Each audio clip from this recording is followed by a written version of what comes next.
나는 너무너무 착해. 착해갖고 우리 형님은 능력이 있어갖고 직장 생활하는데 나는 착하기만 하고 능력은 없어. 그래서 하는 생활이라고는 신앙생활밖에 안 해. 그런데 우리 시어머니가 형님한테 가서 살아야 되는데 능력 있는 큰형님은 못 모시고 착하기만 나만, 신앙생활은 나만 내가 시어머니를 모셔. 근데 천사 같으니까 시어머니 모셔요. 내가 예수님 십자가 생각하고.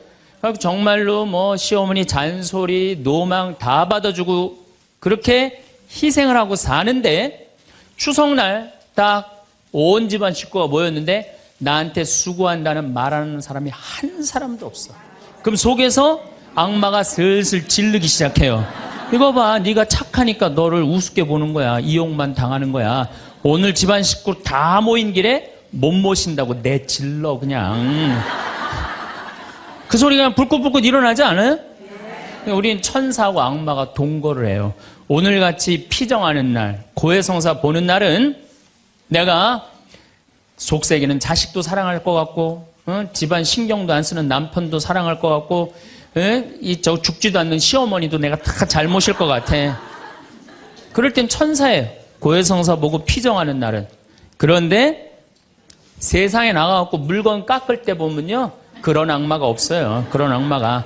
또 뭐 경품 행사로 공짜로 뭐 준다 그러면요, 하나라도 더 받으려고 달겨드는 거 보면은요, 이건 뭐 정말 악마가 따로 없어요. 보면은 악이 다툼을 해요. 보면은. 그래서 우리 마음 안에는 천사하고 악마가 항상 동거를 해요. 근데 여러분들, 우리만 유혹을 받고 사나요? 예수님은 유혹 받으셨어요? 안 받으셨어요? 받으셨어요. 40일 동안 단식하시고 난 다음에 너무 배고프셨어요. 너무 배고프셨을 때 악마가 짠하고 나타나갖고 당신 배고프지?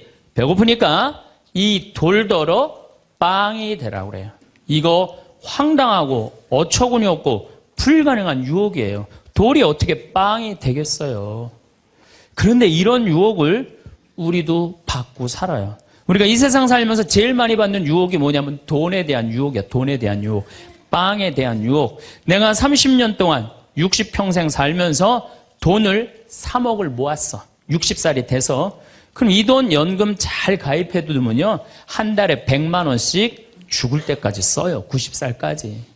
근데 현찰 3억이 생기면은 악마가 유혹을 해요. 돈이 돈 번데 이거 펀드에다 갖다 맡기면 1년 만에 6억 만들어 줄게. 넘어가요. 이상하게 넘어가요. 아니 3억을 모으는데 30년이 걸렸다면은 이게 한 6억이 되려면 한 10년은 걸려야 되지 않아요? 근데 1년 만에 만들어준다 그러면 덜썩 맡겨요. 그랬더니 이자가 막 1,000만 원씩 나오는 거야. 이게 웬 노다지냐. 이거 확실하다. 부모 돈, 형제 돈, 친구 돈 싹 끌어다가 한 200억을 만들어주면은 악마는 들고 튈까요? 안 튈까요? 튀어요. 며칠 전에 450명한테 2,300억을 자기 로얄 패밀리라고, 청와대, 변호사, 뭐 장관들하고 다 아는 로얄 패밀리라고, 이게 놀랍게도 15일만 맡기면 20%의 이자를 준다고 꼬신 거예요. 그런데 450명이 얼마를 모아줬느냐면은 2,300억을 모아줬어요. 2,300억을. 그래갖고 그걸 들고 튀었잖아요. 여러분들, 1 더하기 1은 2입니다. 1 더하기 1은 절대 10이 아니에요. 근데 우리는 욕심이 있어요. 내 재산이 1 더하기 1인데 이어야 되는데 10이길 바래요. 3억을 모으는 데는 30년이 걸리지만은 악마한테 유혹에 넘어가고 3억을 날리는 데는 6개월도 안 걸려요. 6개월도 안 걸려요. 그리고 땅을 치고 통곡하는 사람들 전 정말로 많이 봤어요. 대한민국 1980년대 이후부터 땅 뛰었어요. 땅값. 그렇죠? 주식 뛰었어요. 그래갖고 대한민국은 1 더하기 1은 2가 아니었고 1 더하기 1은 10이었고 1 더하기 1은 100이었어요. 어떤 사람은 1 더하기 1은 1000도 됐어요. 그러니까 온 국민이 들떠 있는 거야. 들떠 있는 거야. 나도 1 더하기 1이 뭐가 될 수 있다? 100도 될 수 있고 1000도 될 수 있다. 이런 생각을 해요. 대표적인 게 뭐냐면 다단계야. 다단계. 내가 가정방문 다녀보면요, 집에 샴푸 잔뜩 있는 집 많아요. 비누 잔뜩 있는 집 많아요. 뭐 한 거예요? 다 다단계예요. 어떻게 다단계? 당신 두 사람만 데리고 와. 그러면 이 두 사람이 또 데리고 와갖고 나중에 이거 전부 다 가지를 쳐갖고 나중에 떼돈 벌어. 그런데 다단계 하는 사람의 90%가 다 손해보고 나온다는 거예요. 다 1 더하기 1은 100이라고 믿는 사람들, 1 더하기 1은 10이라고 믿는 사람들이 이 유혹에 빠지는 거예요. 이 유혹에. 제가 10년 전에 능평이라는 성당에서 본당 신부를 했어요. 그런데 그 능평이라는 성당에 언덕을 넘어가면은 무슨 동네가 나오느냐면 천당역 분당이 나와요. 네, 천당역 분당이 나와요. 얼마나 살기 좋으냐면은 거기는 전보산대가 하나도 없어요. 전부 다 지중매설이에요. 지중매설. 동네가 깨끗해요. 깨끗해. 그리고 도로는 한 20m, 30m 주도로는 조경을 하게 돼 있어요. 동네마다 율동공원, 중앙공원, 공원 있고. 그래서 정말로 살기 좋아요. 우리 동네 사람들은 그 언덕만 넘으면 전보산대가 얼마나 많은지, 전선줄이 얼마나 많이 엉겨 있는지, 그 분당에만 있으면 마음이 차분한데 우리 동네만 딱 들어서면은 동네가 미친 여자 머리 풀어헤쳐 놓은 것 같아요. 미친 여자 머리 풀어헤쳐 놓은 것 같아요. 마음이 산란해. 그러니까 우리 동네 사람들 꿈은 뭐냐면 천당역 분당으로 이사 가는 게 꿈이야. 그래갖고 5억짜리 아파트가 당첨이 됐어. 5억짜리 아파트가. 그런데 내가 가지고 있는 돈은 4억 5천밖에 안 돼. 이제 5천만 원만 있으면은 프리미엄이 붙어갖고 7억이 되는 거예요. 7억이 되는 거니까 1 더하기 1은 10이 되는 순간이에요. 근데 이 5천만 원이 구할 길이 없네. 제일 만만한 건 누구냐면 늙은 부모님이야. 라고 찾아갖고 얘기를 해요. 어머니, 아버지, 내가 5천만 원만 있으면은 5억짜리 아파트 되면 내가 잘 모실 테니까 거기 있는 땅 좀 팔아갖고 나 5천만 원만 꿔달라고. 근데 이미 한국 천주교 할머니, 할아버지들은 나한테 강의를 들었어. 절대 자식들한테 재산 주지 말라는 강의를 들었어. 안 죽으니까 절대 재산 주지 말라는 강의를. 난 돈 없다. 딱 잡았대요. 그럼 느닷없이 부모가 미운 거예요. 느닷없이. 형제 친척한테 꿔달라고 그랬더니 형제 친척도 아무도 꿔주는 사람이 없는 거야. 다 미운 거예요. 예수님은 서로 사랑하라고 그랬는데 악마는 뭐라고 그래? 이거 봐. 너 세상 너 옆에 있는 사람 아무도 없어. 다 미워해. 이 유혹에 빠지는 거예요. 악마의 유혹에 빠지는 거예요. 근데 마음 하나만 바꾸면 얼마나 행복한지 몰라요. 우리 능평은 뭐 조금 전선줄 있다 하더라도 경치 좋고 공기 맑아요. 아주 좋아요. 그리고 분당에서 살려면은요, 거기에 수준 맞추려면요, 피곤해서 못 살아요. 근데 능평은 32평 아파트가 2억 5천이야. 2억 5천이니까, 이 2억 5천짜리 아파트 사고 얼마가 남아요? 2억이 남아요. 이거 갖고 맛있는 것도 사먹고, 여행도 다니고, 어려운 사람도 도와주고, 얼마나 좋아요. 근데 우리 인간은 이걸 못해요. 내가 가만히 보면은요, 9개 가진 사람은 10개를 채우려고 이 하나만 더 모으면 10개가 돼. 9개 쓸 생각을 못하고 이거 10개 채운다고 하나 모으다가 죽는 사람들 많이 봤어요, 나. 99개 가진 사람은 100개 채우려고 어떻게? 이 하나를 더 모으려고 99개 쓰지도 못하고 죽는 사람들 많이 봤어요, 저는. 여러분들은 어떠세요? 재산이라는 게 뭔지 아세요? 여러분들 재산이라는 건요, 내가 쓴 것만 내 재산이에요. 내가 쓴 것만. 내가 안 쓴 건 내 재산 아니에요. 다시 말해서 내가 100억을 모으기 위해서 나 그지같이 70평생을 살았어. 이 사람은 거지로 산 거예요. 이 사람 거지로 산 거예요. 네. 그런데 내가 모은 거 갖고 정말로 알뜰하게 뭐 여행도 다니고 맛있는 것도 먹으러 다니고 뭐 즐겁게 살았어. 이 사람은 재산 제대로 쓴 사람이에요.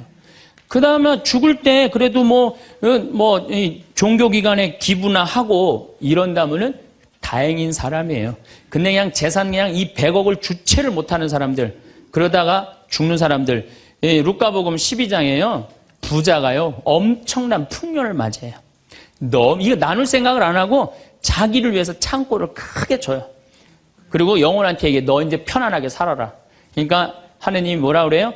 이 어리석은 자야, 오늘 밤이 네 영혼이 떠나는 날이다. 너한테는 그렇게 잘 쓰면서 하느님한테 인색한 자의 끝이 이렇다. 재물을 어디다 쌓아둬라? 하늘에 쌓아둬라. 제가 제일 열받을 때가 언제냐면은 97년, 98년 IMF 터졌을 때. 이때 막 우리 교우들 20억, 30억 막 날렸어요. 그래서 술이 그냥 떡이 돼갖고 와서 나한테 뭐라 그러냐면, 신부님, 이렇게 허무하게 날아갈 줄 알았으면 신축금이라도 많이 낼 걸 그랬다. 제일 열받을 때. 그럴 줄 알았으면 미리 해지. 왜 날리고 와서 나한테 그래. 열심히 산 사람들이 실패하고 울면은 동정이 가는데요. 땅 투기하다가, 주식 투자하다가, 노름하다가, 이거 재산 날리고 와서 눈물 흘리고, 자기 고통스럽다고 얘기하는 사람한테는요, 동정이 안 가요. 열심히 살다가 실패한 사람한테는 정말로 동정이 가는데, 주식 투자하다 돈 다 날리는 사람들 동정이 안 가요. 여러분들, 주식 투자를 하려면은요, 재산 우리 95%의 투자자들이 다 실패해요. 왜 그런 줄 아세요? 1년 만에 샀다 팔았다 그래요. 워렌 버핏이라는 사람은 미국 최고의 부자예요. 지금 60년 동안 거의 주식을 했는데 610억 달러를 벌었어요. 주식으로만. 근데 그 사람은 한번 주식을 사면은 최소한 5년, 10년, 20년까지 그냥 쥐고 있는 거예요. 그러니까 돈을 버는 거야. 근데 우리는 그냥 얼마 전에 잠깐 무슨 경제 뭐 방송을 보니까 3개월 만에 15% 내는 수익 방법. 그런 건 없어요. 1 더하기 1은 2지 1 더하기 1은 10이 절대 아니에요. 근데 우리는 그렇게 착각하고 사는 거예요. 그런 기대 속에서. 아프리카에는 원숭이 잡는 비법이 있어요. 어떻게 원숭이를 잡느냐 하면은 항아리 이렇게 만들어 놓고 주둥이, 원숭이 손이 들어갈 만한 주둥이를 만들어 놔요. 그리고 여기에다는 자갈을 잔뜩 넣어놔요. 그리고 여기다 바나나를 딱 놔요. 원숭이가 지나가다가 웬 바나나 그리고 딱 바나나를 잡아요. 잡으면은 주먹이 커지는 거야. 바나나만 놓으면은 손이 빠지는데 잡은 바나나는 놓기 싫은 거야. 그러니까 이 무거운 항아리를 들고 이놈의 바나나 왜 안 빠지냐 하루 종일 뛰어다니는 거야. 저녁에는 지쳐갖고 움직이질 못한대요. 그러면은 그 원숭이를 잡아서 먹는다는 거예요. 그런데 지금 여기 있는 여러분들 가운데서도 그 바나나를 못 놓고 계신 분들 많습니다, 지금. 네? 지금 땅을 쥐고 이러지도 못하고 저러지도 못하고 괴로워하는 사람들 많아요. 주식 사놔갖고 그냥 이러지도 못하고 저러지도 못하고 전전긍긍하는 사람들 많아요. 지금 놀 때예요. 노름에 빠져갖고 그거 원금 찾는다고 뛰어다니는 사람 지금 놓으면은 제일 행복해요. 지금 놓으면 살 수 있어요. 그런데 우리는 그거를 못하는 거예요. 그거를. 욕심을 이용하는 거예요. 악마가 우리를 왜 유혹할 수 있는 것 같아요? 우리의 욕심을 가지고 이용을 하는 거예요. 사기 치는 사람도 1 더하기 1은 100이라고 그러면서 홍보를 하죠. 유혹을 해요. 근데 1 더하기 2는 2라고 믿는 사람은 절대 유혹이 안 빠져요. 근데 1 더하기 1은 100이 되기를 바라는 사람은 그 어처구니 없는 악마의 유혹에 빠진다는 거예요. 난 말할 거 없어요. 내가 그러니까. 내가 여기 생태마을 시작할 때 15년 전에 돈이 한 푼도 없었어요. 그래갖고 우리 교구 70세 원로 신부님한테 찾아갔어요. 김창린 필립보 신부님. 여기가 필립보 생태마을이죠? 그 신부님 찾아갔어요. 신부님, 내가 우리 교우들 앞으로 이제 주 5일째가 곧 될 텐데 우리 교우들을 쉴 수 있는 생태마을을 짓고 싶습니다. 토요일날, 일요일날 와서 피정도 하고 기도도 하고 쉴 수 있는 공간을 짓고 싶습니다. 그랬더니 신부님이 너 어쩜 그렇게 시간을 잘 맞춰서 왔냐는 거예요. 무슨 소린가 했더니 당신이 은퇴하면 살라고 땅을 수원에다 사뒀는데 그게 개발지가 된 거야. 근데 보상비가 14억이 나온 거예요. 근데 신부님이 그때 이런 말씀을 하시더라고요. 우리 신부들 은퇴하면 교구청에서 아파트 한 채 사주는데 내가 그 돈이 뭐가 필요하냐고. 너 그렇게 좋은 일에 쓴다니 내가 너한테 주마. 하루아침에 14억을 받았어요. 내가 이마에 돈복 이렇게 써있다니까요. 이제 그걸 가지고 이 생태마을을 꾸미려고 계획을 해보니까 이거는 뼈대밖에 못 올리겠더라고. 그래서 3개월 동안 전전긍긍을 하는데 신부님이 나를 다시 부르셨어요. 황 신부 와봐라. 너 그거 갖고는 그거 완성을 못하겠다. 내가 평생 북에서 넘어오셨거든요. 그래갖고 학비에 너무 고생을 하셔갖고 신학생들 장학금을 모은다고 10억을 모아두셨어요. 그 10억도 내가 귀양 너 투자하는 거 내가 너한테 해주마. 대신 나중에 네가 장학 사업은 이어서 해라. 내가 그 약속을 받고 신부님 또 10억을 또 주셨어요. 24억이 된 거야. 그랬더니 그때 그 본당 시민이 13,000명 본당이 있었는데 교우들이 신부님이 이런 좋은 일에 한다니까 3억을 모아줬어요. 27억이 됐어. 완전히 돈벼락이 그냥 막 쏟아지는 거죠. 그랬더니 후배 신부들이, 우리 수원교구 후배 신부님들이 선배 최고 원로 신부님이 이런 사업에 한다니까 동참하겠다고 3억을 또 모아주셨어요. 그래갖고 30억이 돼갖고 이 생태 마을을 내가 진 거예요. 2년 만에. 어디 한번 모금 한번 안 다니고 그 신부님이 다 해주셨어요. 그래서 여기가 그 신부님 본명을 따서 필리포 생태 마을이 된 거예요. 아니 이렇게 30억을 해서 줘서 주셨으면은 내가 열심히 피정 지도하고, 여기 또 우리 농토 많으니까 농사 열심히 져갖고 뭐 황토 성당도 짓고 황토 찜질방도 짓고 황토집도 하나하나 져나가면 되는데 하루아침에 30억이 생기니까 내가 확 미쳐버리더라고요. 내가 일해서 이 하나하나 개발할 생각은 안 하고 어디 돈 많은 과부 없나 이것만 찾으러 다니는 거예요. 돈 많은 과부 없나. 이 미친 거죠. 제가 보기에는. 그래갖고 1년을 돈 많은 사람만 찾아다녔어요. 그것도 33, 4살밖에 안 된 새파란 신부가. 얼마나 이거 황당한 일이에요. 나도 1 더하기 1은 100이라고 생각을 한 거죠. 근데 그렇게 1년을 따라다녔는데 이게 또 부자들이 특징이 있어요. 도와줄 것 같으면서도 안 도와주고, 안 도와줄 것 같으면서도 도와줄 것 같이 말하고. 미치겠더라고요. 내 마음 안에 평화가 하나도 없더라고요. 그런데 사도 바오로가 데살로니가 후서 3장 6절서부터 10절까지 내 머리를 한 대 때렸어요. 일하기 싫은 사람은 먹지도 말아라. 나는 교회에 주님의 말씀을 전하지만 성도들한테 피해를 주기 싫어서 밤낮으로 일을 했다. 금을 짜는 일을 했다 이거예요. 그래, 내가 열심히 농사 짓고 된장, 간장, 고추장, 청국장. 우리 콩 있으니까. 여기 또 지역 주민들하고 콩 계약 재배하고. 그렇게 하면 되지. 그래갖고 그때부터 벌써 14년 전이네요. 그때부터 된장, 간장, 고추장, 청국장, 김장, 농약 안 친 걸로 김장하고, 요즘은 또 청국장 가루, 이거 아주 너무너무 좋아갖고 오늘도 벌써 2가마를 띄웠는데 다 팔렸어요. 그러니까 내가 이걸 한 첫 해는 판매액이 1억이었는데 작년에는 17억이에요. 너무 즐거운 거예요, 사는 게. 저 신부님 떼돈 버나 보다. 떼돈은 남지 않아요. 원료값이 너무너무 많기 때문에. 그렇지만은 내가 우리 교우들한테 농약 안 친 거, 먹을거리 제공해주고, 이 지역에 지금 3만 평 농약 안 치고, 농사 짓고, 여기 50명 주민들한테, 여기 주민들 지금부터 농한기거든요. 근데 여기 주민들은 지금 내년 2월 달까지 저기 매주 띄우고, 청국장, 생청국장, 청국장 가루, 한 30명이 와서 계속 일을 해요. 얼마나 좋아요. 이러면서 내가 행복하게 살면 되는데, 아니 내가 미쳐갖고 그냥 한 1년 동안 돌아다닐 땐 마음이 평화롭지가 않더라고요. 여러분들, 남의 재물을 탐낼 때부터요, 그때부터 평화는 깨지는 거예요. 남의 재물을 탐낼 때부터. 여러분들, 우리 고모가 하나 있어. 근데 고모가 친척이 나라고 조카라고 나 하나밖에 없어. 근데 시집을 안 갔네, 이 고모가. 근데 그냥 돈을 많이 벌어갖고 천당역 분당에 아파트도 한 채 있고, 빌딩도 하나 있고, 저기 통장에 돈도 많아.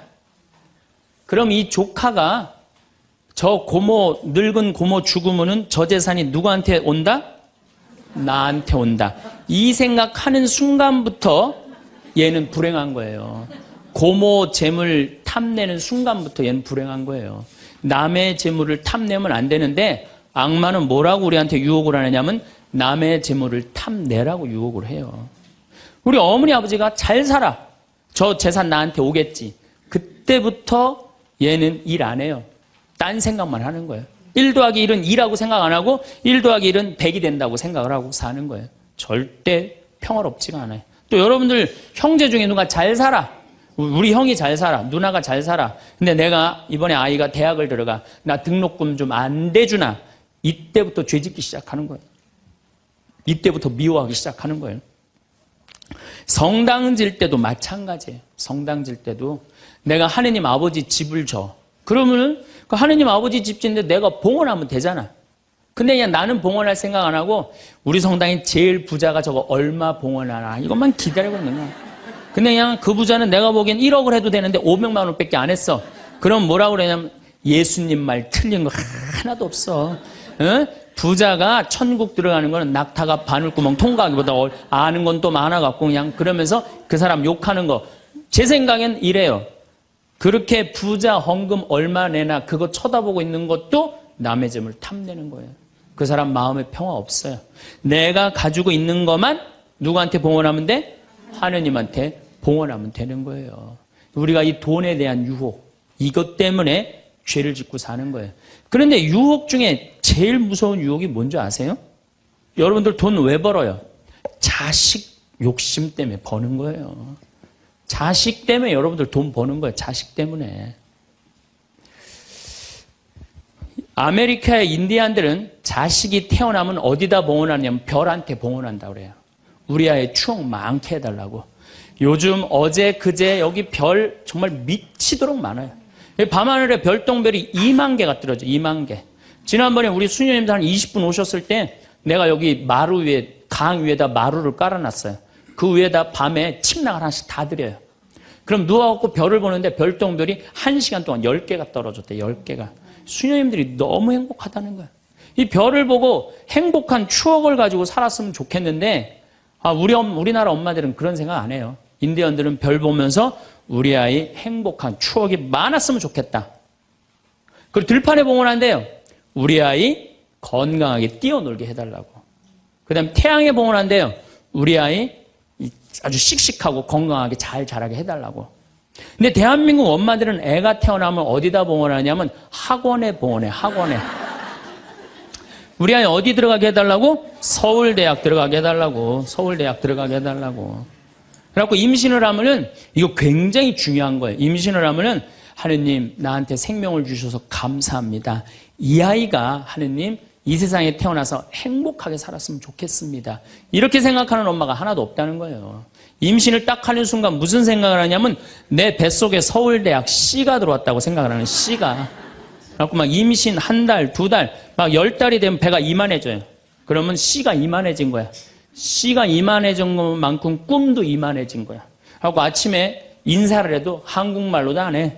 영어로 하는 거야. How are you today, my baby? Good morning. 막 영어로 하는 거야. 마음 급한 엄마들이. 네.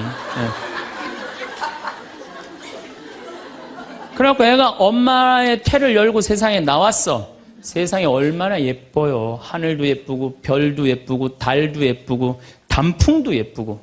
근데 그냥 이 아이가 그냥 그 창문을 통해서 세상을 보려고 했더니 마음 급한 엄마는 너 그거 볼 시간이 어디 있어. 온 집안을 도배를 다 해놔요. 아니 집안만 도배해 놓으면 되지 창문에다가도 도배를 해놔요. 한쪽에는 그냥 가나다라 마바 차타카타 붙여놓고 반대쪽에는 ABCD. 누워서 모빌이 돌아가는데 막 기억 니은 디귿 리을이 막 돌아가는. 태어났는데 이 세상에 태어났더니만 어디에 가려? 글자에 가려갖고 세상 구경을 못하는 거예요. 그래갖고 애가 1살, 2살쯤 돼갖고 엄마, 아빠 이렇게 말을 하기 시작해요. 그러면은요 엄마들은 흥분하는 거예요. 드디어 우리 집에 천재 태어났다. 그래갖고 온 동네 다니면서 우리 애가 천재라고 막 자랑을 해요. 그 우유를 먹여도 무슨 우유만 먹이냐면 아인슈타인 우유만 먹이는 거. 아인슈타인 우유만. 네, 네. 천재니까 아인슈타인 우유만 먹어요. 엄마 아빠 그러면은 드디어 됐어. 너 다음 단계로 넘어가자. 1 더하기 1은 뭐냐? 이거 넘어가는 거야. 수학으로 넘어가는 거야. 이렇게 글자하고 숫자에 갇혀 사는 애는요 영혼이 망가진대요. 1살서부터 5살 때까지는요 엄마라고 애가 한 번 말하는데 10,000번을 연습을 해야 된대요. 아빠라고 말하는 데는 20,000번을 연습을 해야 된다고 그래요. 애가 엄마 아빠 그러면은 엄마 아빠들은 고마워해 줘야 돼. 너무 고맙다 엄마라고 불러줘서 손가락 깨물고 배에다 바람 넣어주고 발가락 그냥 뽀뽀해줘가면서 아빠는 목마 태워주고 비행기 태워주고 막 축제같이. 그러면은 이렇게 부모님이 엄마 아빠가 끌어안아주고 뽀뽀해주고 스킨십을 해주는 애들은 이런 생각을 한대요. 이거 봐라. 세상은 한번 살아볼 만한 데네. 저렇게 엄마라고 말 한마디 했는데 저렇게 좋아하고 감격을 하네. 그런데 1살서부터 5살 때까지 엄마 아빠 그랬더니 다음 단계 1 더하기 1은 뭐야? 이거 넘어가는 애들은요. 나중에 커서 컴퓨터 중독, 알코올 중독, 그 다음에 사춘기 때 무표정, 무반응, 무감동. 여러분들 자녀들 중에 사춘기 해갖고 엄마 막 이렇게 쳐다보고 있는 애들 봐요, 안 봐요? 걔네들은 사춘기라 그런 게 아니야. 언제 망가뜨려 놓은 거냐면 1살서부터 5살 때까지 망가뜨려 놓은 거예요. 영혼을 망가뜨려 놓은 거예요. 프레벨이나 썸머힐이나 삐아제나 몬테소리 같은 유아 교육학자들이 말을 하기를 1살서부터 5살 때까지는 숫자나 언어를 인지하는 좌뇌가 발달하지 않는다고 그래요. 6살 때부터 좌뇌가 발달한다고 그래요. 근데 우리나라의 95%의 엄마들이 영세 교육을 해요. 태어나자마자부터 교육을 해요. 교육비 얼마? 350만 원짜리 교육비를 들여서 전부 다 350만 원 애한테 그냥 영세 교육을 시키는 거예요. 우리나라 청소년의 95%는 이미 1살서부터 5살 때까지 영혼이 망가져 버린 거예요. 그래갖고 그냥 5살 때 돼갖고 그냥 텔레비에 나오는 글자 모르는 글자가 없어. 5년 동안 공부했으니 애가 모를 리가 있어요. 모르는 글자가 없어. 그냥 쫙쫙 읽어대. 그러면 나한테 데리고 와요. 신부님 우리 애가 천재인가 보라고. 왜요? 텔레비에 나오는 글자 모르는 글자가 없어요. 안수기도 해달라는 거. 그럼 내 걔 머리에 손 얹고 뭐라고 기도하느냐면 이제 네 인생은 쫑났다. 내가 이렇게 기도한다니까. 걔 인생은 쫑난 거예요. 걔 인생은. 근데 이 사실을 아무도 몰라요. 아무도. 그래갖고 천재인 줄 알고 초등학교에 넣어놨더니 40명 중에 20등 해갖고 오는 거야. 받아쓰기 100점 중에 50점 받아오고. 그러면은 여러분들 자녀들이 5살 때 여러분들이 뭐라고 얘기를 하냐면 우리 아들 대통령 될 거라고, 우리 아들 의사 될 거라고, 변호사 될 거라고, 판검사 될 거라고. 그게 여러분들 행복한 외침이라고 생각하세요? 그게 여러분들을 불행하게 만드는 거예요. 그냥 내 아이가 생긴 대로 네가 하고 싶은 건 나중에 해라. 이런 사람은요 실망하지 않아요. 근데 막 5살 때 꿈에 부풀어 있는 거야. 대통령 될 거다, 판검사, 뭐 변호사 될 거다. 그랬는데 그냥 초등학교 딱 들어갔는데 40명 중에 20등 딱 해갖고 오고 100점 중에 50점 받아오면 이때부터 실망하기 시작하는 거야. 근데 문제는 얘는 이걸 받고 괴로워하지 않아요. 되게 공부 못하는 애들이요 성격이 느긋한 애들이 공부를 못해요. 내일 시험인데도 아무 근심 걱정 없이 막 놀이터에서 막 노는 애들, 걔네들이 공부 못하는 거거든요. 그냥 자기는 괴롭지도 않고 놀이터에서 놀면은 엄마는 그런 애를 보면 눈에서 광선이 나가는 거야. 광선이. 분노의 광선이 나가는 거야. 저놈의 새끼 저거 받고 저렇게 논다고. 아무리 때려도 말을 안 들어. 그냥 계속 40명 중에 20등 해갖고 오는 거야. 그러면 엄마는 슬프지만 괴롭지만 힘든 결정을 다시 한번 해요. 우유를 아인슈타인 우유에서 서울 우유로 바꿔요. 서울 우유로.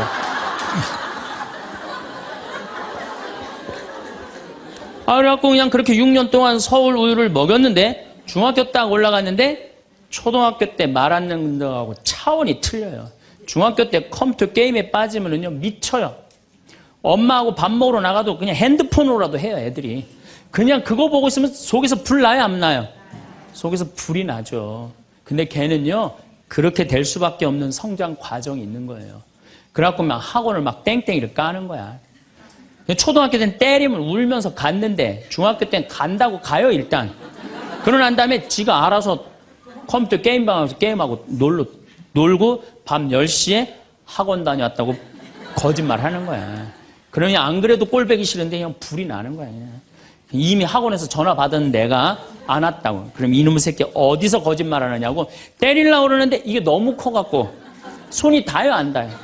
안 닿아요. 이놈의 새끼 애는요 엄마가 때리려고 하면 힘도 안 들여. 왜 이러냐고 고개만 젖히면 그냥 막 날아가는 거야. 고개만 젖히면 손이 닿지도 않아. 그러면 또 멱살을 끌어내려갖고 그냥 이놈의 새끼 어디서 엄마 때리는데 피하느냐고 그러면은 그때서 아이가 엄마 손을 딱 잡고 흰 눈동자 95%, 까만 눈동자 5%, 엄마보다 눈을 더 뒤집어 확 뒤집고. 왜 이러냐고 나 좀 제발 놔두라 나 공부하는 거 지겹다고 엄마를 확 밀쳐내요. 그럼 엄마는 그냥 마룻바닥에 확 널브러지면서 마룻바닥을 움켜쥐고 너무 슬프지만은 힘든 결정을 다시 한번 해요. 우유를 서울우유에서 연세우유로 바꿔요. 연세우유로. 네. 연세우유로 이제 바꿔갖고 그냥 먹었는데, 고등학교 올라갔는데 이놈이 이거는 뭐 내가 보기에는, 여러분들 중학교 때는요, 애가 말도 못하고 반항을 하는데 고등학교 때는 차원이 틀려요. 어떻게 틀리냐면, 엄마 아빠는 뭘 잘 살아서 나한테 잘 살라고 그러느냐고, 당신들이 나한테 해준 게 뭐 있느냐고, 말도 못하는 거예요. 이때는 어떤 상황에 들어가느냐면 동네 자랑도 못해. 친척한테 아무 자랑도 못해. 조금만 있으면 이제 대학 금방 탈로가 나게 생겼는데, 5살, 6살 땐 대통령이다, 천재다, 뭐 생 난리를 하고 돌아다녔는데, 고등학교 땐 완전히 소가리를 하는 거예요. 완전히 소가리를 하는 거예요. 그리고 말도 못하는 게 한마디 하면 아들이 그냥 주먹으로 그냥 문치면 문이 뻥뻥 뚫리니까 무서워서 말도 못하는 거예요. 그러면 그냥 동네에도 말 못하고 그냥 집에서도 말 못하고 엄마만 속병이 드는 거예요. 너무 슬프지만은 아무도 모르게 힘든 결정을 다시 한번 해요. 우유를 연세우유에서 건국우유로 바꿔요.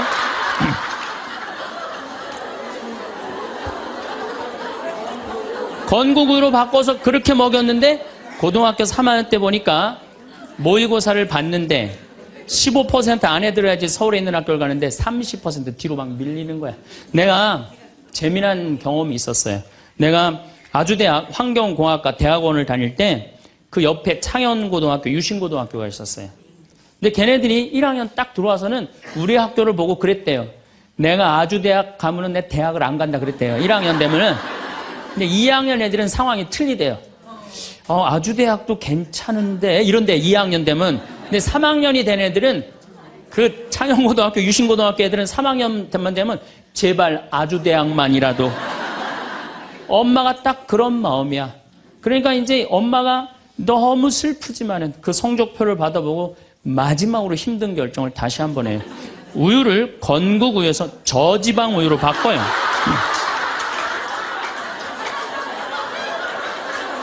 저지방 우유로 바뀌는. 그래갖고 그냥 제발 지방대학은 가지 말라고. 그래갖고 그냥 지방대학 그렇게 가지 말라고 저지방 우유를 먹었는데 애가 결국은 지방대학을 갔어. 이때부터 자식이 미운 거예요. 자, 여러분도 한번 생각을 해봐요. 그 소중한 자식 태어났는데 처음부터 네 생긴 대로 살아라 그랬으면 20년 동안 사랑이 쌓였을 거예요. 근데 처음부터 자기가 먼저 대통령, 판검사 목표 설정해놓고 애가 따르지 않는다고 애를 미워한다. 애가 잘못하는 거 부모가 잘못하는 거예요. 나는 100번 부모가 잘못한다고 생각을 해요. 공부 못하면 어때요? 애가 건강하고 자기 행복하게 살면 되지. 내 목표에 애가 따르지 못한다고. 그리고 애들이 공부 못하는 거는 누구 머리 닮아서 공부 못해요? 여러분들 남자 여자는 XY고 여자는 XX죠? 그런데 이 Y 유전자는요 성을 결정하는 아주 최소한의 정보만 갖고 있어요. 대개 X 안에 모든 게 다 들어있어요. 그러니까 엄마 아빠한테 갖고 와봤자 엄마 걸 더 많이 갖고 와요. 그러니까 애들이 공부 못하는 건 거의 엄마 닮아서 공부 못하는 거예요.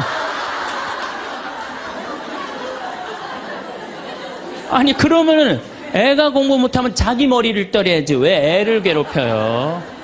그러니까 우리나라 초등학교, 중고등학교, 대학생 중에 부모하고 제일 사이 나쁜 세대가 대학생이 제일 나빠요. 그 정도는 부모하고 마음이 통해야 되는데, 말이 통해야 되는데 말이 안 통하는 거예요. 그냥 부모 싫다고 떠나가는 거예요. 자식 놓치는 거죠. 영원히 떠나가는 거예요. 자, 그런데 신부님, 내 아이는 너무 똑똑해요. 아주 착해요. 반에서 1등, 전교에서 1등 해갖고 서울대학 갔어요. 그런데 서울대학 간 자식도 사실은 별로 소용없어요. 서울대학 가갖고 얘가 졸업을 해갖고 삼성에 취직을 했어. 출근을 했는데 내가 나눴는데도 어쩜 저렇게 잘생겼어. 빛이 번쩍번쩍 나. 그렇게 빛이 번쩍번쩍 나. 너무 보기 좋은 거야. 내 자식이지만. 그런 자식일수록요, 잘하는데 아무런 도움도 주지 않은 나보다 훨씬 예쁘고 훨씬 젊은 여우 같은 며느리가 나타나서 낚아채 가는 거예요. 그날로 끝나는 거예요. 그날로.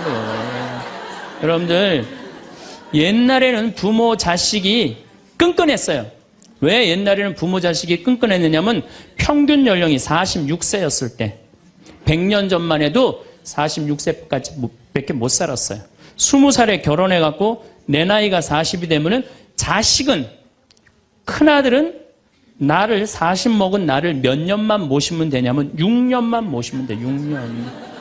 모실만해? 안 모실만해? 부모 6년 모시는 거 모실만해요. 그런데 부모가 46에 돌아가셨어. 그럼 내 효도 더 받아 먹으라고 3년 심효살이를 했어요. 산소 옆에 초막을 져서. 근데 만약에 40살 난 부모님이 돌아가시려고 그러면요, 20살 난 자식이 손가락 깨물어서 단지해줬어. 입에다가. 죽지 말라고. 옛날에 만약에 부모님이 돌아가려고 하는데 손가락 끊어갖고 단지를 안 하는 동네에서, 자식 있으면 동네에서 손가락질했어요. 저 자식 부모 돌아가려고 하는데 손가락도 안 끊은 놈이라고. 옛날에는요, 자식들이 부모한테 애절했어요. 그런데 애절한 이유가 부모의 은혜가 고마워서 그걸 효도를 하려고? 전혀 이유는 다른 데 있어요. 동생이 17살, 14살, 11살, 8살, 5살, 2살이야. 아니 이렇게 줄줄이 나눠놓고 지금 죽으면 이거 누가 키워야 돼? 장남이 키워야 돼. 장남이. 그러니까 죽어도 언제 죽어라? 2살까지 키워놓고 죽어라. 만약 우리 부모님이 2살까지 다 키워놨어. 그때까지 부모님이 살아있으면은요, 얘를 시집 장가 보낼 때까지 살아있으면 너무 고마웠고 차려준 잔치가 환갑잔치예요. 그리고 진짜 오래 살았다고 차려준 잔치가 진갑잔치예요. 이게 나아갈 진짜를 써. 60에서 더 나갔다. 이거 나가지 말아야 되는데 더 나갔다 이거예요. 그래서 진갑잔치야. 그리고 만약에 70까지 살았다. 이거는 두보의 시에 나오지만은 옛날부터 70까지 사는 것은 고자, 고래희, 희박하게 온다 이거야. 70까지 사는 사람은 희박하다. 그래서 고희라는 단어를 쓰는 거예요. 이거 옛날엔 70까지 어떻게 살아요? 근데 요즘은 60 넘어도 갈 생각 해야 안 해요? 자, 나 60 넘었다. 손 들어보세요. 여기 좀 별로 없을 것 같은데 손 들어보세요. 아, 이게 문제라는 거예요.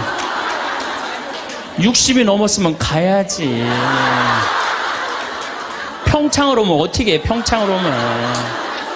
그런데 요즘 우리 직원들이 말을 하기를 뭐라고 그러냐면, 신부님 70이 됐는데요, 아줌마 같은 분들이 너무 많다는 거예요. 70에도 요즘 아줌마 같아요. 그래서 70에도 총각 같은 사람도 많아요. 예. 우리 아버지가 그래요. 아버지가 80인데도 총각 같아요. 지금 60세 되신 분들은 100살까지 삽니다. 몇 년 남았냐면 40년 남았어요. 40년. 지금 50살 되신 사람들은 110살까지 살아요. 몇 년 남았냐면 60년 남았어요. 60년.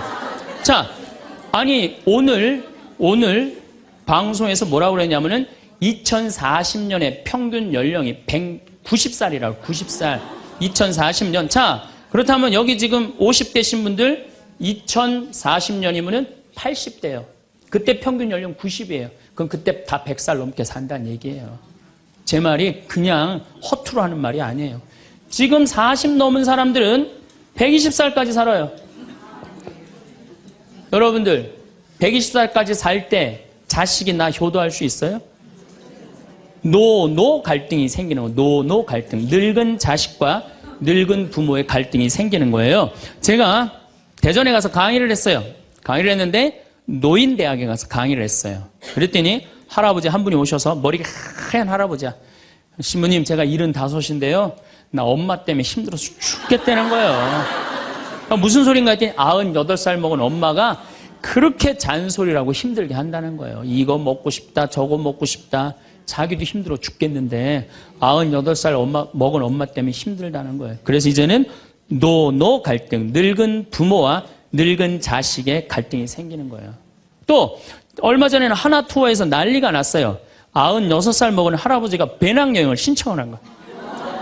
96살짜리 할아버지가. 그래갖고 그냥 하나 투어에서 이걸 어떻게 해야 되느냐, 그래갖고 할아버지한테 전화를 했어요. 할아버지 96은 배낭여행 안 됩니다. 그때는 할아버지가 화를 내면서, 걱정하지 말아라, 난 아들하고 가니까 우리 아들이 다 잘해줄 거다.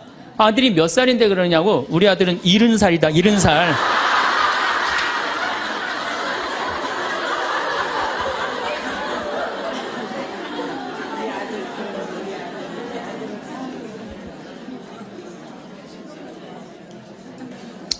여러분들, 우리나라가 지금 100살 이상이 몇 명이냐면은 1700명이에요. 100살이. 얼마 전에 텔레비전에 102살 먹은 할머니, 83살인가 먹은 며느리, 또 50 몇 살 먹은 3대가 살죠? 이제는 그런 일이 다반사로 생긴다는 거예요. 다반사로. 지금 70살 넘은 우리나라 인구가 240만 명이에요. 70살 이상이. 60세 이상이 65세 이상이 540만 명, 540만 명. 초등학교 애들이 310만 명이에요. 그러니까 요즘 길에 나가보면요, 우리 어렸을 땐 길에 애들이 바글바글 했어요. 구슬치기, 딱지치기, 그냥. 할머니는 이런 할머니 하나 이렇게 구경하고 있었어요. 근데 요즘에 길에 나가보면 애들은 하나도 안 보여요. 애들은 낳지도 않고 학원에 가고. 길에 나가면 누구만 바글바글 하냐면 할머니, 할아버지들만 바글바글 할 거예요. 21세기는 그래서 노인의 시대라는 거예요. 여러분들은 그런데 더 심각한 건 지금 70, 80대신 분들은 그나마 이제까지 살아왔어. 이제 10년, 20년만 하면 견뎌요. 여러분들은 앞으로 50년, 60년 남아있어요. 그 인생에 대한 설계가 준비되어 있습니까? 안 돼 있습니까? 안 돼 있어요. 자, 여러분들, 나는 그래도 늙어서 자식하고 삽니다. 난 너무너무 행복합니다. 그런 할머니는 정말로 정신없는 할머니예요. 나이 먹으면 눈두덩 쳐져요, 안 쳐져요? 눈가 쳐져요, 안 쳐져요? 볼 쳐지고 입술 쳐져요. 그럼 자식하고 사는 할머니, 나는 저녁 먹고 화도 안 났어. 화도 안 나고 그냥 텔레비를 보고 있는데 어떻게 하고 보고 있느냐면 이러고 보고 있는 거예요. 이러고. 아들이 지나가다가 뭐가 화가 나는 일이 있어서 저러나. 제가 요즘 초등학교 강의를 많이 나가요. 초등학교 자모들. 아, 예뻐요. 예뻐요. 정말로 예뻐요. 그리고 그냥 그 자모들이 이렇게 화장을 하고 오는데 웃으면은요, 눈꼬리 쫙 올라가고, 입꼬리. 그러니까 그냥 화장들을 어떻게 연필로 막 위로 그리고 오잖아요, 이렇게. 네, 위로 그리고.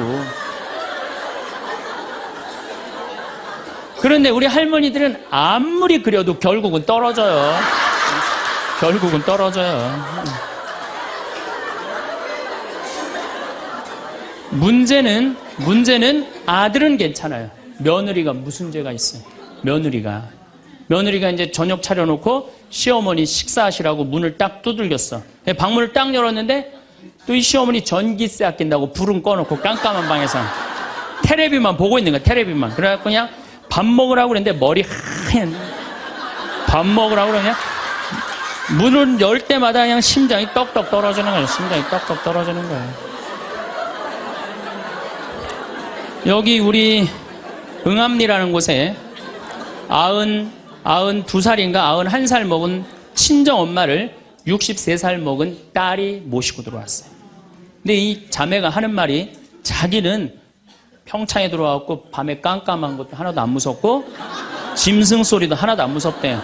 뭐가 제일 무서우냐면 아침에 밭에 나가고 일하고 들어오고 이제 아침 먹으러 딱 들어오면은 엄마가 거실 정가운데 소파에 앉아갖고 91살 먹은 엄마가 이러고 쳐다보는 게 제일 무섭대. 제일 무섭대. 자, 그렇다면은 여러분들은 나이 60이 돼서 여러분들 옆에 있을 사람은 누굴까요? 그렇죠. 남편이에요.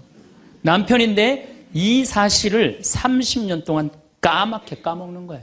이 사실을 30년 동안 까맣게 까먹고 누구한테 30년 동안 미쳐 있어요? 자식한테 미쳐 있는 거예요. 네, 자식한테 미쳐 있다가 이제 자식이 떠나면은 이런 생각을 해요. 나는 그동안 자식 키우느냐고 애썼으니까 이제는 찜질방도 가고 평창 생태마을 피정도 좀 가고 성주순례도 가고 내가 편안하게 살으리라 이런 생각을 하는데 전혀 예상치 못한 일이 벌어져요. 남자는 무슨 생각을 하냐면 30년 동안 떠돌아다니다가 귀소 본능이 생겨요. 이제는 마누라한테 돌아가리라 이런 마음이 들어요. 여자는 이제 편안하게 살려고 그러는데 남자는 귀소 본능이 생기는 거예요. 이때부터 부부 사이에 갈등이 생기는 거예요. 이때부터 전혀 부부의 사랑을 생각하지 못하고 자식한테만 미쳐 있고 남자는 바깥에만 미쳐 있다가 60에 딱 만나갖고 젊었을 때는 그렇게 맛있는 거 차려놓고 여보 일찍 들어와 그래도 안 들어오더니 이제 60 넘어서 굳이 집에 안 들어와도 되는데 때 따라 철 따라 찾아 들어오면 신경질이 나요 안 나요? 우리 마음 안에는 두 가지 모습이 함께 살고 있습니다. 마치 한 지붕 아래 사는 성격이 다른 두 식구와도 같습니다. 이 둘은 평생에 걸쳐 우리 안에서 동행합니다. 어떤 날은 세상을 다 품을 듯 너그러운 내가 깨어납니다. 창문으로 들어오는 아침 햇살이 유난히 따스하게 느껴지고 무심코 듣는 빗소리에도 마음이 씻기는 듯 맑아집니다. 이웃에게 따뜻한 말을 먼저 건네고 곁에 있는 사람의 손을 아무 대가 없이 잡아주는 그런 날입니다. 길가에 핀 이름 모를 들꽃 하나에도 발걸음을 멈추고 살아있다는 사실 자체가 벅찬 선물처럼 느껴집니다. 이런 날의 세상은 참으로 아름답습니다. 하지만 어떤 날은 마음속에 찬 바람이 부는 날카로운 내가 불쑥 주인이 됩니다. 나도 모르게 얼굴이 굳어지고 가까운 사람의 사소한 말 한마디에 마음이 날카로운 유리 조각에 긁힌 듯 쓰라립니다. 남이 이룬 작은 성공이 밤새 이룬 담벼락처럼 높아 보이고 내가 가진 것은 모래알처럼 초라하게만 느껴집니다. 왜 나는 이럴까 하는 자책과 저 사람은 왜 저럴까 하는 원망이 마음의 고요한 뜰을 어지럽힙니다. 이 두 가지 모습은 늘 우리 안에서 조용히 자리다툼을 합니다. 하루에도 몇 번씩 주인이 바뀝니다. 마음이 평온할 때는 너그러운 내가 주인이 되어 세상을 있는 그대로 보고 마음의 욕심이나 불안이 들어설 때는 날카로운 내가 주인이 되어 세상을 경계하고 탓합니다. 어떤 목소리에 귀를 기울이며 하루를 보내는가에 따라 그날의 색깔이 정해지고 그날들이 모여 우리 인생이라는 긴 그림의 무늬가 됩니다. 특히 돈 앞에서 우리 마음은 더 크게, 더 자주 흔들리기 쉽습니다. 하나에 하나를 더하면 둘이다. 이것은 세상의 당연한 이치이며 우리가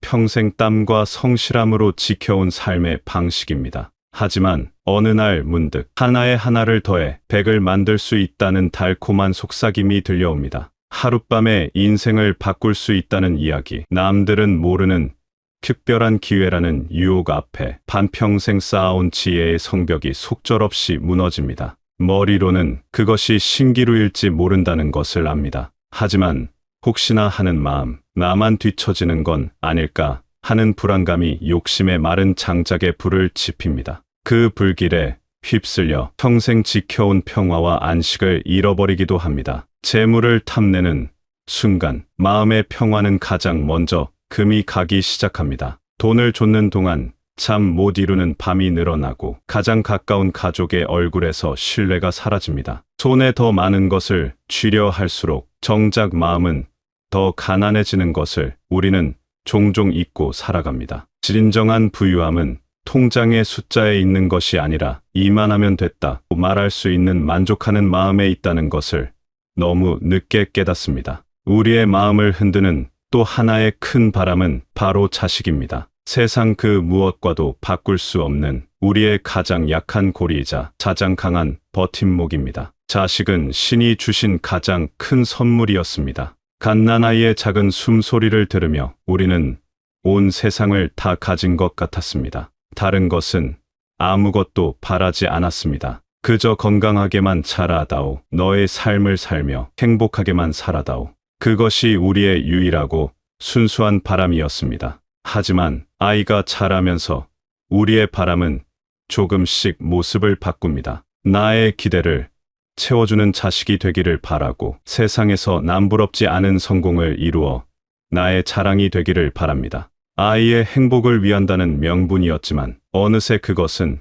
내가 이루지 못한 꿈을 대신 이뤄주길 바라는 나의 욕심이 되고 나의 목표가 되어버립니다. 아이는 그 무거운 기대를 어깨에 짊어지고 평생을 힘겨워합니다. 부모의 목표에 미치지 못했을 때 아이는 죄책감에 시달리고 부모는 아이를 보며 실망하고 서운해합니다. 사랑이라는 이름으로 서로에게 상처를 주는 것만큼 슬픈 일은 없습니다. 이제 우리는 아이를 있는 그대로 사랑하는 법을 다시 배워야 합니다. 아이가 선택한 길이 내 마음에 들지 않더라도 그 길 위에서 스스로 행복을 찾을 수 있도록 묵묵히 응원해 주는 것. 그것이 사랑의 마지막 단계입니다. 아이는 나의 자랑거리가 아니라 그 자체로 존중받아야 할 소중한 하나의 우주이기 때문입니다. 자식들이 모두 떠난 빈 둥지를 바라보며 느끼는 쓸쓸함은 이제 오롯이 나 자신을 위한 삶을 시작하라는 신호이기도 합니다. 살아온 세월만큼이나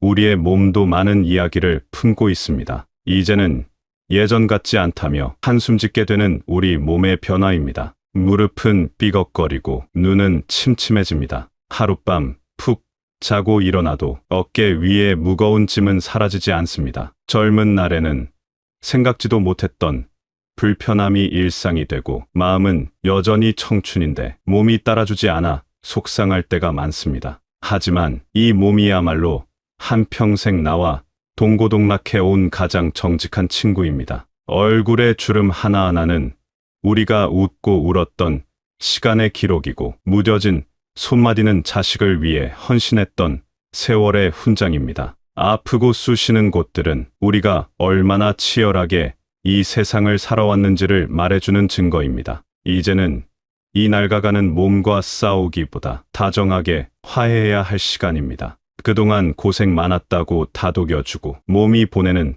작은 신호에 귀를 기울여야 합니다. 조금 더 천천히 걷고 조금 더 일찍 잠자리에 들고 소박한 음식으로 속을 편안하게 해주는 것. 그것이 나 자신에게 베풀 수 있는 가장 큰 친절입니다. 몸의 속도에 삶의 속도를 맞출 때 우리는 비로소 새로운 평온을 경험할 수 있습니다. 정신없이 돈을 벌고 자식을 키우고 몸과 씨름하며 한 생을 보냈습니다. 이제 뒤를 돌아보니 저는 단 한 사람이 남아 있습니다. 평생 앞만 보고 달려오느라 바로 곁에서 함께 비바람을 맞으며 묵묵히 걸어온 사람을 잊고 살지는 않았는지 돌아봅니다. 자식들이 모두 떠난 텅 빈 집에서 마침내 우리는 어색하게 서로를 마주봅니다. 조금은 무심했고 때로는 원망스럽기도 했던 그 사람. 바로 나의 아내, 나의 남편입니다. 이 인생이라는 길고 험한 길의 마지막 동반자는 결국 서로뿐입니다.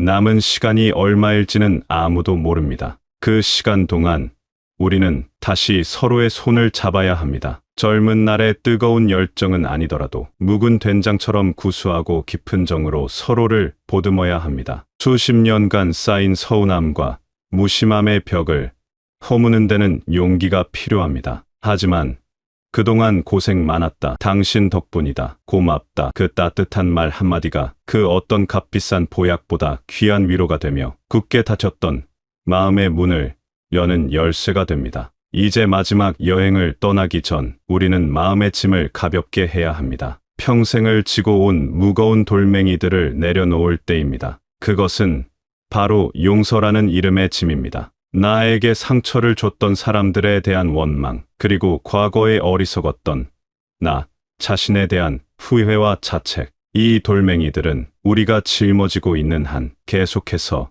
우리의 마음을 짓누릅니다. 용서는 그 사람을 위해서가 아닙니다. 온전히 나 자신을 위한 것입니다. 미움이라는 뜨거운 돌을 내 손에서 내려놓아 화상 입은 내 마음을 치유하는 과정입니다. 또한 우리는 스스로를 용서해야 합니다. 그때는 그것이 최선이었음을, 그만큼의 지혜밖에 없었음을 인정하고 서툴렀던 과거의 나를 따뜻하게 안아주는 것입니다. 이 용서의 과정을 거칠 때 우리의 영혼은 비로소 자유로워지고 가벼워집니다. 결국 행복은 저 멀리 산 너머에 있는 무지개가 아니었습니다. 더 많은 돈, 더 높은 명예, 자식의 눈부신 성공에 있는 것이 아니었습니다. 행복은 하나 더하기 하나는 둘이라는 단순한 진리를 편안히 받아들이는 마음에 있습니다. 내 손에 쥔 작고 소박한 것들에 진심으로 감사하는 마음에 있습니다. 아침에 눈을 뜨고 새로운 하루를 맞이할 수 있다는 사실에, 따뜻한 밥 한 끼를 나눌 사람이 곁에 있다는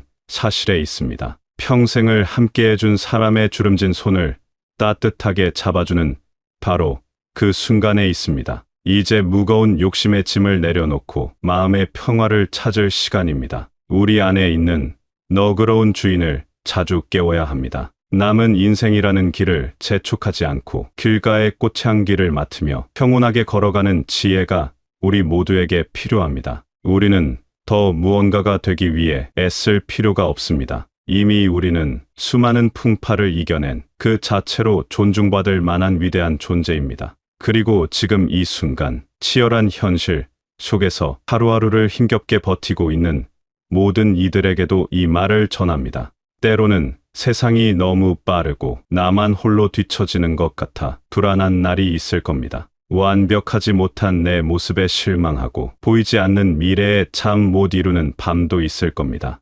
괜찮습니다. 원래 인생이란 그런 것입니다. 흠집 하나 없는 조약돌보다 이리저리 부딪히며 깨지고 닳아 만들어진 몽돌이 더 아름다운 법입니다. 너무 멀리 보려 애쓰지 않아도 됩니다. 너무 큰 행복을 쫓아 지금의 소중함을 놓치지 말아야 합니다. 잠시 멈춰 서서 따뜻한 차 한 잔을 마시는 여유, 창밖으로 보이는 푸른 나무숲의 싱그러움, 누군가에게 건네는 다정한 눈인사 속에 진짜 행복이 숨어 있습니다. 당신은 당신이 생각하는 것보다 훨씬 강하고 지혜로운 사람입니다. 그러니 스스로를 너무 다그치지 마십시오. 오늘 하루 무사히 살아낸 것만으로도 당신은 충분히 칭찬받을 자격이 있습니다. 세상의 모든 시름과 걱정, 언젠가는 다 지나갑니다. 우리가 그랬던 것처럼 시간은 당신의 아픔도 희미한 풍경으로 만들어 줄 것입니다. 그러니 용기를 내십시오.